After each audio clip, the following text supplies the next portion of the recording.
like, oh, this is nice. But then what about when you got to go back and now you got to say, I got to take it back? Woo!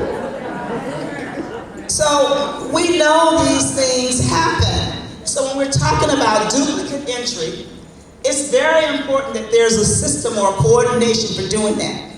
We know these things happen. Like all of you saying, oh yeah, I don't think there's anybody in here. That happens. So you want to look at how can we create a system? What about conflicting records?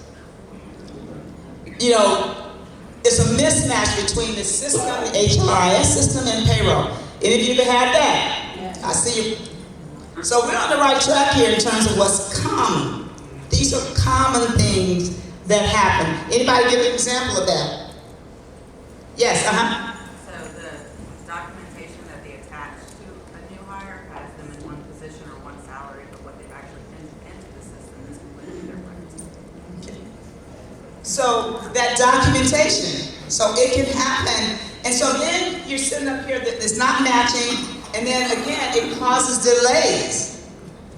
Now, does that employee want to hear that? No. So we know the complications, and then here you are, payroll in the middle of this. So yes, we know that happens. What about manual reconciliation? Now you got to do it manually. How much time does that take? He's over here like, oh, sounds like you've experienced that. Way too long. Way too long. That's the whole reason of putting things, automation. But when it doesn't work, then somebody's got to go in and do these things manually. And I mean, it's like you got to cut a check now. I mean, like the employee's right there, now. And so you're sitting there doing those things together. And then the operational list, the delays and compliance exposure. Now you're under the pressure. You know what you got to do. You're under the pressure of compliance. Everybody might not know that.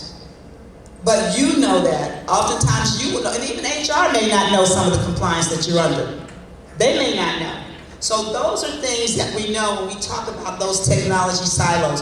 We know the key here that we're talking about is you got to recognize it first. So let's recognize it. Then compliance pressures versus human needs. I mean, you've got the HR perspective and the payroll reality. There's, again, remember we talked about what HR, is the human needs, what we have to do, that perspective. And it's not that you don't care, by no means. But you know what you've got to do. So when you've got those pressures, those are one of the things that we also look at. And then the blame game. Who did what? It's real easy to point the finger. The blame game. So we know these things happen. So let's go back to priorities and role clarity. We have to get that done because when it happens, it's kind of like I want to CYA, as they say. No, I'm not taking the responsibility for this. But there's so many other outside factors that are affected by that. So many others. And so when we talk about the blame, that defensiveness, and it starts to create, have you ever been blamed for something you felt you were blamed for unfairly? Okay. And does it affect the relationship and the trust? I'm not going to get here again. So that's why you want to be proactive and looking at these scenarios. What's the potential of us getting in this situation? Because I don't like it. Now, cross-training, lack of cross-training. When we talk about cross-training, how many of you actually cross-train what you do in HR with, what you do in payroll with HR? Anybody do that? So you have a few. Most people, you don't see that as much. What about payroll people learning HR?